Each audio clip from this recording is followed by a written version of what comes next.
Julio Martínez de Marigorta y Fernández. Nació en Gasteiz el 24 de noviembre de 1955. Nació, creció y vivió en el seno de una familia trabajadora, modesta y cariñosa. Hizo sus primeros estudios en la escuela de Samaniego. Eran los tiempos del franquismo y allí aprendió a conocer lo que era el fascismo. Les inculcaban una educación religiosa con una disciplina férrea, consignas fascistas, formaciones y cánticos fascistas antes de entrar en las clases. En fin, todos los de su edad recordarán esos tiempos. De Samaniego pasó a la Escuela Profesional de Jesús Obrero. Allí empezó a ir los fines de semana al monte y empezó a conocer Euskal Herria. Comenzó a sentir que era vasco, le empezó a picar el gusanillo de aprender euskera. Comenzó a darse cuenta de que éramos diferentes, que teníamos otra cultura, otros orígenes y que teníamos otra lengua, la cual desgraciadamente él desconocía, gracias a los esfuerzos de los colonizadores españoles por extinguirla. Después de un corto periodo en Jesús Obrero, pasó a las diocesanas de Arriaga. Allí fue donde sintió la necesidad de hacer algo más que aprender y cantar en euskera. Ya se definía a sí mismo como independentista y comenzó a militar en pro de la independencia y el socialismo. ¿Qué tiempos aquellos? Las huelgas de Gasteiz, el proceso de Burgos, los saber egunas prohibidos. Recuerda con añoranza a sus amigos de entonces. Antes eran todos unos borrocas. Hoy en día ya tienen algunas diferencias y espera que si un día se vuelven a encontrar, ese día hablen de lo que todavía les une y no de lo que les separa. Bueno, y rápidamente se sitúa en las Navidades del año 1974. Había cumplido 18 años en noviembre. Al salir de la escuela, le dijeron que su amigo y compañero Iñaki había sido detenido por la policía. Rápidamente pensó en lo que estaría pasando: torturas, amenazas, humillaciones para que denuncie al resto de compañeros. Había llegado el día de partir para el exilio. Fue un drama abandonar su familia, romper sus estudios. Estaba en el último año de formación profesional. Fue duro abandonar Gasteiz. Pero bueno, sacando lo positivo de lo negativo, la verdad es que estaba preparado para eso. Recuerda que sus compañeros y él solían decir que su destino podía tener 3 direcciones: a la cárcel, al exilio o al cementerio. Y la verdad, a él le tocó la menos mala, el exilio. A su compañero le tocó las torturas y la cárcel. Tuvo menos suerte que él. Llegó al exilio, Iparralde. Allí fue bien recibido y arropado por otros amigos gasteiztarras que ya llevaban unos años. En el exilio se sentía en su pueblo, cerca de sus gentes, cerca de su familia y cerca de la línea del frente, a tiro piedra de Gasteiz. Llegó al exilio con toda la fuerza de su juventud, 18 años, la sangre caliente y con muchas ansias de libertad, y siguió trillando los caminos en pos de la independencia. ¡Qué tiempos! Era todo idealismo. Pensaban que los iban a poder derrotar y seguían empujando del carro con todas sus fuerzas. Tenían un fin y no les interesaba ni su presente ni su futuro.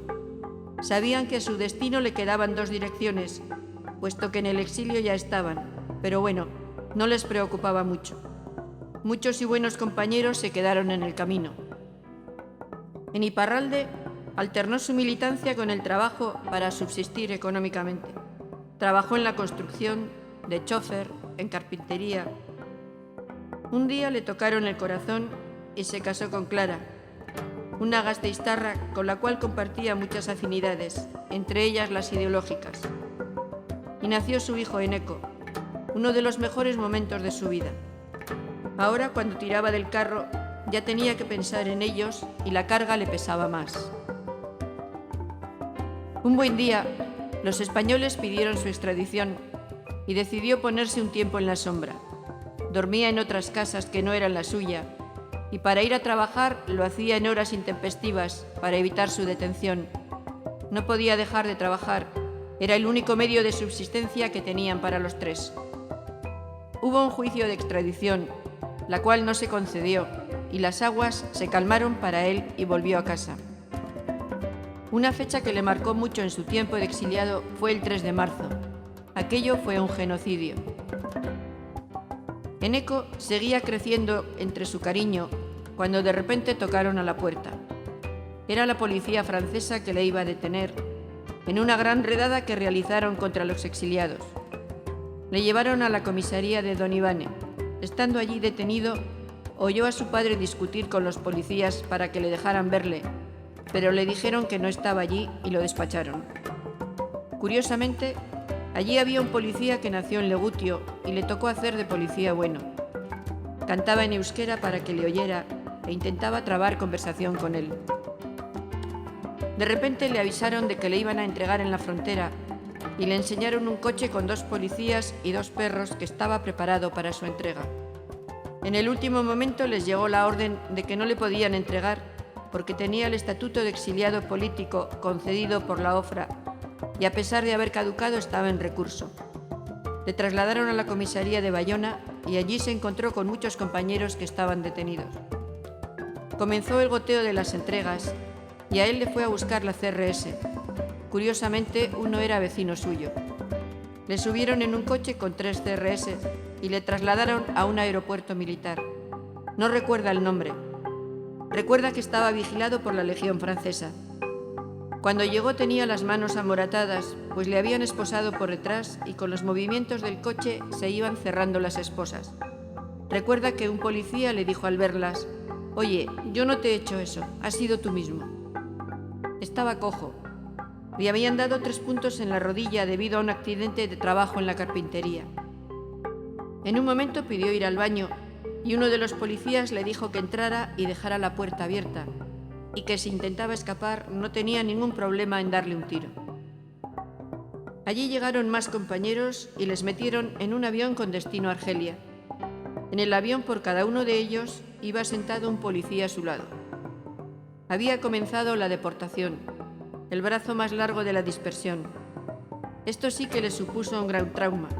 Le habían arrancado del lado de su compañera y de su hijo.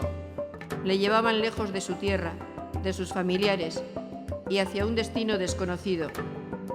Se sentía vacío, impotente, como un árbol desgarrado. Le preocupaba mucho la situación de su compañera y su hijo. Ella trabajaba en lo que podía, pero la base de la economía era su sueldo. Sus padres, una vez más, se apretaron el cinto y les ayudaron a salir adelante.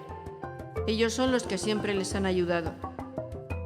Llegó a Argelia, una sociedad diferente, diferente lengua, diferente cultura, diferente color. Le preocupaba mucho la convivencia. Tenía una idea distinta de los argelinos. Después de pasar por varios lugares, les trasladaron a su residencia, en teoría definitiva, la bonita ciudad de Sidi Bel Abbes, Le Petit Paris, le llamaban los argelinos. Su teoría es que donde te lleven tienes que sobrevivir. Los caboverdianos dicen «botado namar tanada», y la mejor manera de sobrevivir es integrarse, conocerlos, comprenderlos y convivir con ellos.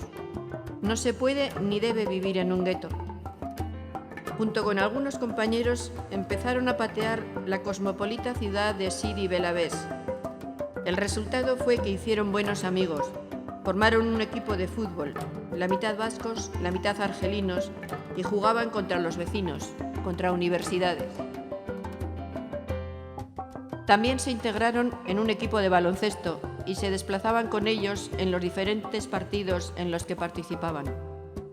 Comenzaron a chapurrear algunas palabras de árabe y 3 empezaron el Ramadán como experiencia para saber qué se sentía, en cierta manera para convivir con ellos en su día a día. 2 lo acabaron. El tercero, al segundo día, se comió un filete. Espera que algún día se vuelvan a juntar los 3 e ir a visitar a sus amigos de Argelia.